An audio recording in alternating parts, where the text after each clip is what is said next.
Welcome to our Digital Innovation and Education Hub Digital Champions video for introducing Google Assistant.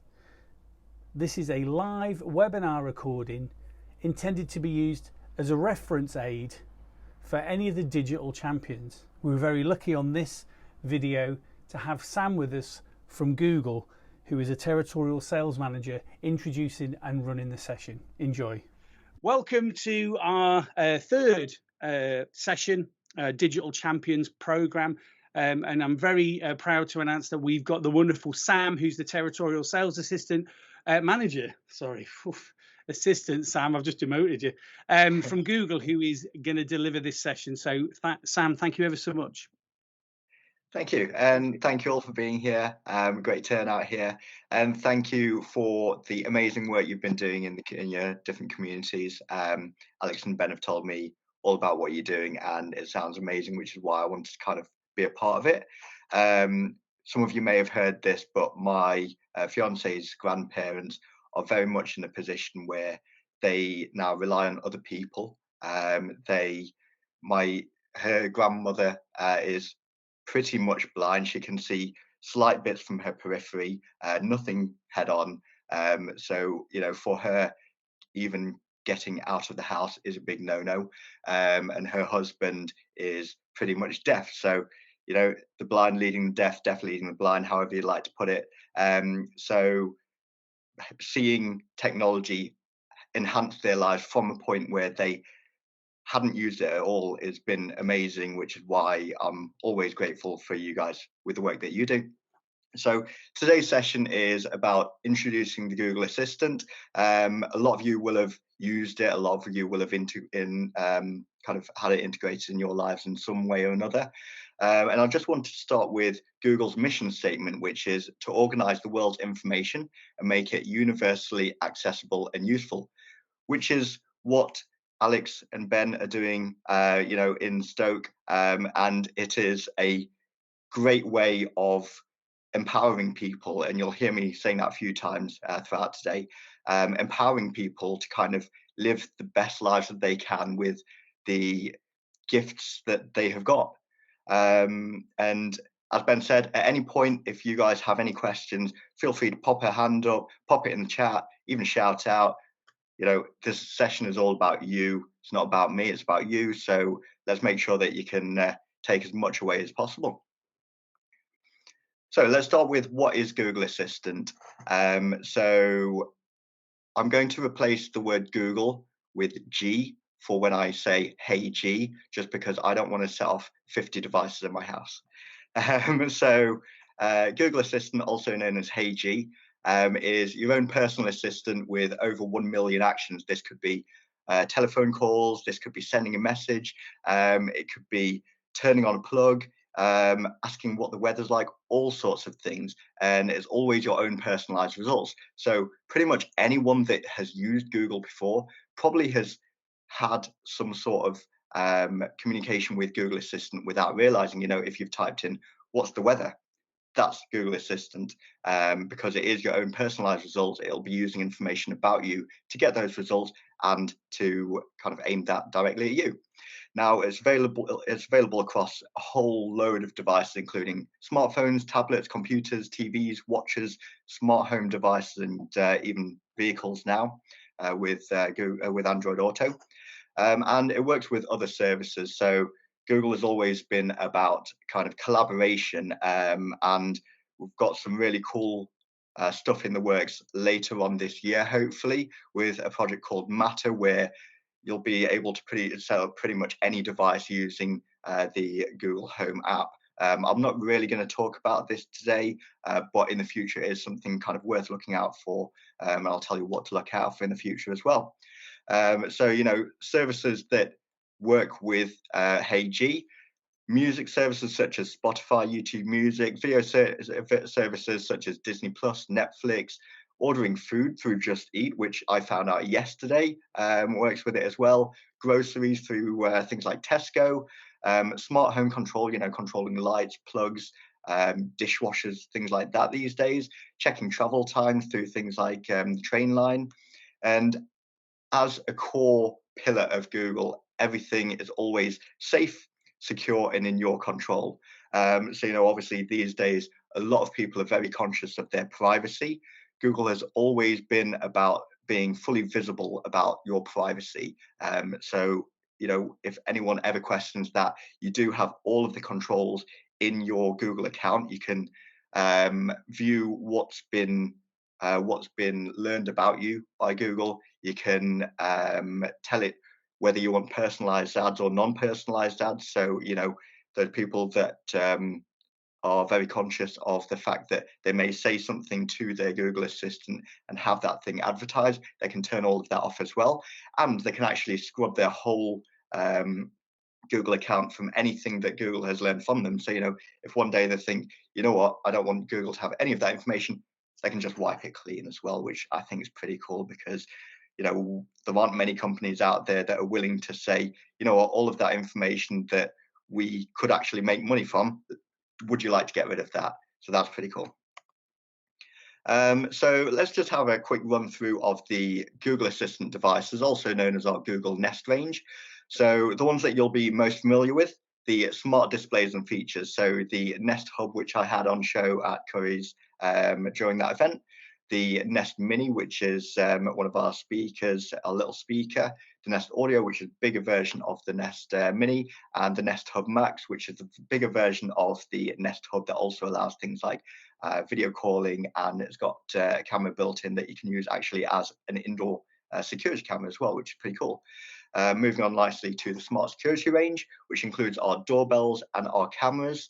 Our streaming range, which is our Chromecast, which you can cast pretty much anything onto a larger screen, and the Chromecast with Google TV, which is the same thing with a remote with an assistant button, which is really cool for so my missus only found this out yesterday, but the assistant button on the remote for the Chromecast with Google TV doesn't just control what's on the TV, but you can also use it for like your smart home features. So she was stunned when I picked up the remote and said, turn on the living room light, and the light just came on. So that's really cool as well. And smart home and safety. So things like the Nest Learning Thermostat, which I talked about at the event, which I think is probably my favorite product at the moment because of the amount of energy it can save people, especially in the current climate. The Nest Protect, which is our smart carbon monoxide and fire and smoke detector. Really smart device there. I could talk about that for days. And our Wi-Fi range. And all of these are designed to not only keep you safe, keep you kind of in touch with technology, but they're all designed around simplicity and around usability. So, you know, I talked about the Nest Protect, how you know that I could talk about that for days. One really clever feature of that is really very little talked about at Google's end is the fact that, say, for example, it's in your landing in the hallway, and you wake up in the middle of the night because you need the toilet. You walk past it. It's got a little motion sensor there. It lights up green so that you've got a little night light as well. So it's just little things like that that, you know, you or I probably wouldn't think of adding that feature to something, but for Google, it's all about the end user and what does that person want, what can make that person's life easier and more fulfilled. So going to move on next to the Google Home app, which is kind of the center of the Google Assistant and the Google ecosystem.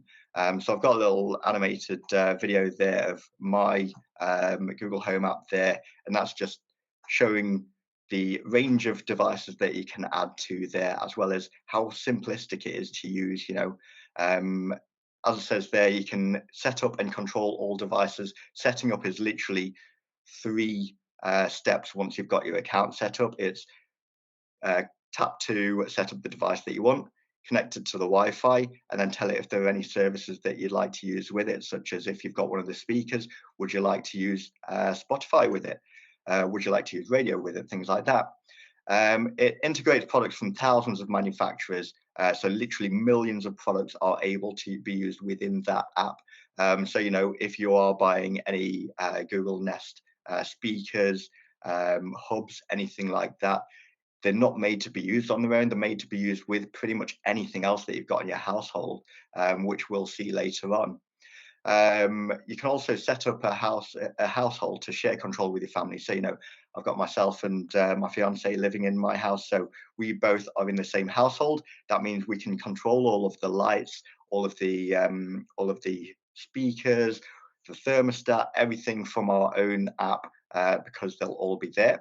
It also means that if we're using one of these speakers or the hubs, it's going to recognize our voice, so that if, say, for example, we want to listen to some music, it will use my Spotify account if I talk, her Spotify account if she talks. So if she's out on the go with her headphones in listening to something, it's not going to cut her off because I've started listening to her music.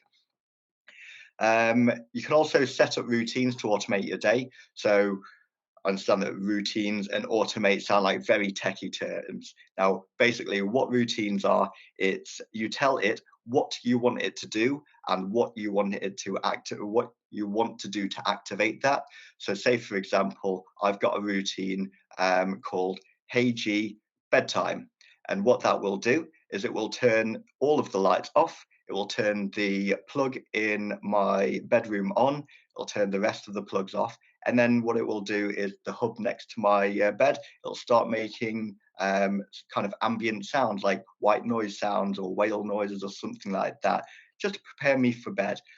So, things like that makes it very easy for people who aren't specifically into technology to kind of make their day easier and kind of more fruitful, really. Next is calling home and broadcasting. So a feature that I use a lot because I am out on the road quite a bit throughout my working day. And often I will arrive late just because I like to talk too much when I'm visiting places. So to remedy that, what I'll often do is just say, "Hey G, broadcast, I'm going to be home at 7:30 tonight. Don't worry about making dinner." And then what that will do is it'll send a blast out to all of my speakers, all of my displays, so that if my fiance is at home, she'll be able to hear that. If she wants to respond, she can respond. Not usually a nice response, but hey ho. You can also call home. So, if I think I am going to be running late and I'm going to be nipping past a Tesco, I can say, "Hey G, call home." It'll call all of the devices in my household. She'll be able to answer whichever one she's closest to. We'll be able to have a phone conversation through that. So very easy to communicate with anyone living at home as well. And one that I wanted to add specifically for you guys, because you guys might find it useful if you ever do decide to kind of get your end users onto Google Assistant, is controlling multiple homes and being part of multiple households. So your Google account can be associated with multiple households, and you can even add multiple Google accounts if you want to kind of split that off a bit as well.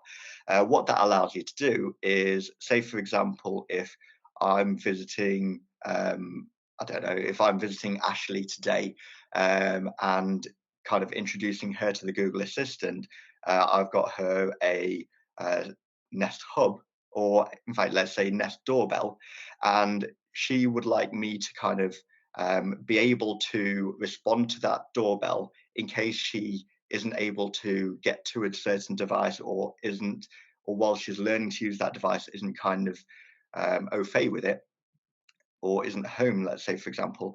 If I'm part of multiple households, anytime that her doorbell is pressed on one of the accounts, it will ping up saying this doorbell's been pressed. I know which household it is, and I can actually respond to that. So that is something that all of you could find useful in the future if if you were to decide to integrate the Google Assistant into your lifestyles. Okay, so before I touched on the manufacturers that HeyG is compatible with, now this is just a snippet of kind of a few of the most popular ones. So we've got things like Samsung for your TVs, washing machines, things like that. Philips Hue, lights, do something called Nanoleaf, which is really cool. A lot of kind of streamers use that and things like that. Yale for things like locks and alarms on houses. Dyson have actually just recently released a smart robot vacuum cleaner that you can control through the Google Assistant. But then there's more things that you might not associate with kind of smart tech, like Xbox, which is really cool. So you can say, "Hey G, turn on my Xbox." Your Xbox will turn on before you go downstairs to play it. So if people are having it um, on the rather than ambient mode, which keeps it on, they keep it fully off because obviously these days everyone's watching their pennies with energy. Um, it's not going to save a huge amount of time, but it's still something that kind of can integrate into everyone's lives a bit more. So one thing I will say to you is have a look in the future. Any smart devices, have a look for that little logo, because that little logo means that if you do have any Google Assistant devices, or if you do want to use the Google Home app, then that will allow you to add that into your Google Home app and have full control of it. And one thing I will say at this point as well is you do not need to use any made by Google devices. So the Google Nest devices, you don't have to have a Nest speaker. You don't have to have a Nest display. You can just use the Google Home app just to kind of have all of your products in one place. So we currently work with a kitchen company called Benchmarks, and they've got a huge range of smart kitchen appliances. And one of the problems that they had was customers would often come back and say, "Look, I've got too many apps and I don't know how to use all of the different apps. It's just confusing me because, I want to go on my dishwasher. I've got to go onto this one app and then control it from there. And then I want to turn on my under counter light. I've got to go onto this different app that works different." So, just to help yourselves, it's worth installing the Google Home app and getting everything in one place. It's simple to use, simple to set up, and it means that you can have one way of controlling everything, and then you can use your voice to control it through your phone and things like that. So really cool.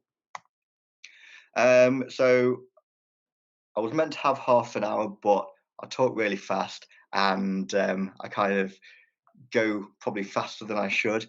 But I want to leave you with this before I move on to the questions, and this is something that I want you guys to take away, and thinking, think between yourselves, how could I use Google Assistant or even just the Google Home app to help my end user? How could I introduce them to the Google Assistant? Because I get it. Introducing people to new technology isn't easy. It took probably 5 or 6 visits to get to the point where my fiance's grandmother even would interact with the Google Assistant, because when we're not familiar with something, we don't want to try it and we don't want to get something wrong. One thing that I would say to your end users, whatever you do, you're not going to get this wrong. The worst thing you can do is, it starts doing something, you just tell it to stop. It's that simple. Um, could Google Assistant empower them? As I say, my fiance's grandparents, they are very much empowered now. Her grandmother can't leave the house, but she can always pick up the phone and call someone. That's something that she wasn't able to do. She's got a landline phone with buttons literally this big with names on them that she can't read. In fact, they sell the phone with pictures preset on them of people, like stock images. She's still got those on them, so she's not even replaced them with real people. But Google Assistant has empowered her, so now if she is feeling lonely at home, she can phone someone. If she does need groceries bringing in, she can call someone to get them in. She doesn't have to go and kind of fiddle around with her antique radio to try and find the right channel. She just tells Google Assistant what she wants to play, what she wants to listen to, what she wants to view, and she's got all of that just using her voice. And moving on to the next step, it makes her feel safer as well. It means that if she does have another fall, then she can call someone. She can tell the Google Assistant that she needs attention, and that way it means that she's going to get help sooner than she normally would. I think it was about 3 hours before she got help last time she had a fall, because she couldn't reach the phone. Her husband was out, and this is a great way of making her feel more empowered and safer, because she's got everything that she needs just by using her voice. And would Google Assistant help you care for them? Would it, by empowering them, does it mean that your job becomes lighter? You can help more people, especially if anything that they need help with, you can then do remotely. It might mean that when you do visit them, instead of spending 2 hours with them, focusing on one piece of technology, you might just be there for 5 minutes, reminding them of the key features, of the key words that they need to use it. So I want you to think about all of that when you're, when you're within your settings next time. What I also want you to do is, any questions that you've got for me, any stories that you've got for me, if you have anything to shout about, please feel free to email me. If you would like any help from myself as well, again, please feel free to email me, because I'm more than happy to come out to you, no matter where you're based. As long as you're happy for me to be there, more than happy to come out to you on one of my days off, and go through everything with you, or even set up devices, set up accounts, anything like that. Please feel free to get in touch with me. So that is my presentation. Again, thank you ever so much for listening to me. I know sometimes I go on a bit long, but I think I might have gone too quick this time, but it just means more time for questions. So let's go. Just firstly, say thank you so much, Sam, for just taking your time and coming online to tell us about this and talk it through. But yeah, any questions at all? There's a load of stuff in there that I, even being deep in tech, didn't realize some of that stuff. So I'm very excited, because I'm an early adopter of tech. So I've just been going online whilst you've been talking to look at some of the kit. But yeah, any questions you've got, please just unmute your mic. Oh yeah, go on, Nicola. Yeah, can I just ask, being an old dinosaur, I've purchased from yourselves the Fitbit, the doorbell, and the camera, because I saw it in action. I think it was probably your camera for your front door, wasn't it? I saw. Yeah. So he did me a nice package. Now, yes, I'm benefiting, and I understand the Fitbit to a degree. I'm not logging food in or anything, but I'm using it, etc. Where I'm looking at now, we've set I think I've had an Echo hub. The camera's the Echo one, not the Google, obviously, and the doorbell. So my husband's just going to try and get to fix the doorbell this week for me, so that's all set up. Where I feel like I struggle is apps.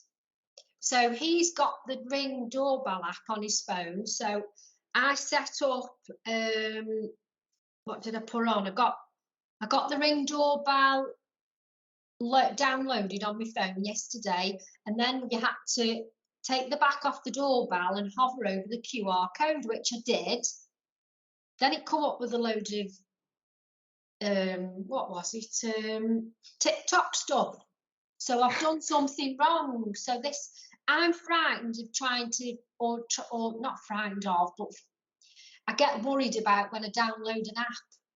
Is it going to charge me? Have I done the right one? Because there's them many out there. Absolutely. And what I'll say about that is, if something is asking you to scan a QR code or go to a certain website to find an app, the best thing to do is just go onto the App Store yourself and search for the app that you're looking for, because then you'll be able to see a couple of things. You'll be able to see who the developer of the app is. So say, for example, if it's Ring, you'll be able to see Ring developed by Ring, and you'll know that that's it. You'll be able to see the logo as well, so you can familiarize yourself. That's the logo on the box. That is the app that I'm wanting. So that way, because QR codes, it is, it's like scanning a barcode at and it's not something I had to get that downloaded on my phone, because I said to him, well, how am I supposed to scan that in? Do I just press my camera? And he says, no, haven't you got the barcode thing? And I went, no. So I had to download that. So that was my first task. Yeah. So then I made sure I looked at his phone and he'd got the same one. So I picked the same one. but then I can't get the Ring now to accept my phone. I'm wondering whether does it only accept one mobile? I'm unsure about Ring, but it should do the same as Google's version. So you should be able to set up multiple accounts that you can use with it, because obviously Ring, as well as Google, know that more people than one live in most households. So it wouldn't make sense to kind of just be able to I'm use it thinking with I've one got device. to take this hub around everywhere with me and lock it into somebody's Wi-Fi. Oh, dear. I've got to use my phone, haven't I? Absolutely. It's just for sitting at home, really, isn't it, while you're watching TV, I suppose, or what have you. Exactly. Yeah. And one thing I want to say as well is you touched on the fact that you use your Fitbit just for kind of the watch and the step count and things like that. The steps, the food, the sleep. Yeah, I haven't done Absolutely. the food. And the great thing about tech is that, it's not a one size fits all. Not everyone is going to use every feature of it. So, take what you are going to gain from that device. Them are the main three things, really. Yeah, and obviously I've had it for the purpose of the learning disability population I'm going to start seeing, and hopefully get them to eat healthier and exercise more. So that was the main aim for it. So I took it on holiday with me, did a load of walking, and my arm was buzzing because I'd done X amount of steps. I'd regularly do 10,000 by dinner time. Come tea time, I'd done 22,000. I'm like, I'm all right here. Absolutely. And a lot of people think that you've got to get every feature out of every device. No, get what's important to you. Someone like Ben or myself will trawl through every feature and will say, yes, I want this, I want this, I want this. But, to a lot of people, say, for example, the Nest Hub, they will literally use that as a photo frame, a clock, and will use it to play music. And that's absolutely fine. Not everyone needs to use it for everything. I did ask Echo to play some music yesterday. Yeah. I did have to play with it. Yeah. Nice. Did most of it, and then it tried to say that you've got to go on Amazon for certain records. So, okay. Yeah. Thank you. Yeah. Thank you, Nicola, and thanks, Sam. If there's anything else, I think, outside of this session that people have got questions about, by all means, get in touch with Alex and myself, and we can help out there too. I can see that Sophie, you got your hand up, and so has Donna. So who wants to go? Like Harry Hill. Just unmute yourself if you want. Both of you unmute. Go on, Donna. Hi, Sam. Thank you. Just a quick question. I had the Google Nest. So obviously the music that plays with it through YouTube, isn't it? Yeah. But when I've tried selecting like a specific song, it doesn't play through my Nest. When I click on to play music, it just plays a specific playlist that must already be downloaded on there. It just plays that playlist. It won't let me choose specific songs. What am I doing wrong? Okay, and is it definitely playing through YouTube Music? It's playing through YouTube, yeah, but like I say, it just plays the songs it wants to play, and then obviously I have to skip through them, but sometimes it's not even the right genre of music that I wanted to play. It's just a specific playlist. Right, so, one second, bear with me, just a few moments.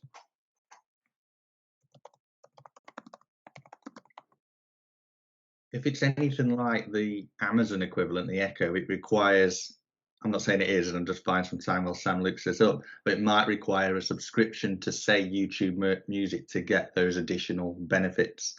So it might be like, okay, we'll let you have a little sample for free, but you don't get the full freedom as you do if you pay for the service. Not saying it is, but it could be that that's what the it plays lots of music. It plays the full track. It plays loads of different music and lots of different genres, but you've got to listen to it in that order that it comes on. You can't. They give you. I remember my Spotify when I play, when I use Spotify free, I could only listen to a genre, say, or I could listen to a track, and you get 5 skips, and then you're just stuck with it, and you have to listen to whatever it gives you. And it's their way. It's like this freemium model. They give you a certain taste for free, and then the kind of Absolutely. So exactly what Alex has just said there. So when you ask it for a specific song, it will play a playlist built around that song. Usually you do have that song either first, second or third in the playlist. You do have ads in between. I've just sent a link about kind of the music features with the free and the paid for versions. What I will say is if you are wanting to listen to music for free and you're wanting to listen to a specific song, I would say search for the song on YouTube rather than YouTube Music if you've got one of the speaker display devices. Is it a speaker or a display that you got? Display. Yeah, so if you're looking for it on a display, I'd say ask the display to search for that song on YouTube rather than YouTube Music, just because then it'll play the music video and that will be the exact song that you're after. Right. Okay. So do it through YouTube, not YouTube Music. Exactly. Yeah. Right, That way you brilliant. can listen to that specific song without having the playlist built around that song, playing a few tracks first. great, Brilliant. Sam. Yeah, I do that actually on our Echo. This obviously I've got both devices now, but I've been predominantly Amazon. Shouldn't say that on this one. Prior to this, but migrating and learning the other system now, which is great, equally as good, with some additional benefits. Multiple households today I've learned about, which is exciting, which is pretty good. That I'm looking forward to exploring. But yeah, I do exactly the same. Just search for on YouTube. So yeah, it's just your terminology, isn't it? It's the way we interact. But great question, Yeah. and glad you brought it I've up. had the Alexa previously before my own Alexa, but the Google Nest attracted me more because it's not another account that they've got to have. Whereas obviously the Alexa, you've got to have an Amazon account, haven't you? Whereas the Google, because we've already got Google Mail email addresses, they've already got the Google Mail, they've already got the Google, so it was easy. They haven't got to have another account, which I found is really useful. It's quite good. Yeah, and it integrates better with your phone if you use an Android phone as well. Of course, it's all, like I say, seamless. It's one account. So they are great devices, to be fair. Thanks ever so much, Don. I'm going to pass over to Sophie. I've noticed you've been patient with your hand up. Thanks, Sophie. Do you want to ask? Hi everyone. I've just got a couple of questions. Firstly, about the connection for the Google Nest. Can you put a SIM card in those, or is it just basically off Wi-Fi? It's just off of Wi-Fi. So if you are looking at using it at a place that you don't have Wi-Fi, and you're looking to run it off of a SIM card, you can get little mobile Wi-Fi hotspots, and they work absolutely fine. So when I'm doing a demo day at a store, what I'll do is I've got my phone's hotspot set up as the same name and same password as my home Wi-Fi, and what that allows me to do is when I turn on my hotspot on my phone when I'm at a destination that's not my house, any Nest devices that I've got will automatically connect to it because it thinks I'm at my house's Wi-Fi, and that allows me to use everything as I would at home. Fab, thank you. And another question, it is sort of about the multiple households. Would each client need a smartphone to set up each device? And sorry, go on. No, that's it. Yeah, so this is something that I discussed with someone at the event. So a Google account is required to set up the device. However, let's say, for example, if if they're under your care and you're going to be setting up the device and kind of be the main interactor with that device, what you can do is create a Google account for them, because as I say, you can have multiple Google accounts on your phone at a time. So what you can do is create an account for them. That way, A, they've got an email address, and B, they've got their own account, so it doesn't have to interfere with your account. Use that account to set up the device, and then add you to their household. So add your account to their account's household, so that if you do need to kind of keep an eye on what's going on, then you've got control of the devices as well as them. So you know, a smartphone or a tablet is required to set up the device, but then after that, it can be used totally in isolation without having a smartphone. So, well, they wouldn't. I think it was me and Christine that asked the question, but I completely forgot. So they wouldn't be able to access our contacts or anything. It would just be their Google account. Is that correct? That's correct, yeah. So your contacts will be saved onto either your phone or your Google account, and their account would only be able to access what's on their Google account. So, if they are wanting to make calls on there, you can save numbers to their account, and then, whoever they're wanting to call, all you need to do is tell them to have Google Duo active. So if they have got an Android phone, they'll already have that ready to call. If they've got an iPhone, they just need to install something called Google Duo, then they're ready to call. So that way, it's really easy way of separating, phone numbers between different clients, and again, you being in full control of all of it as well. Oh, that's fab. Thank you very much. Thank you. Thank you.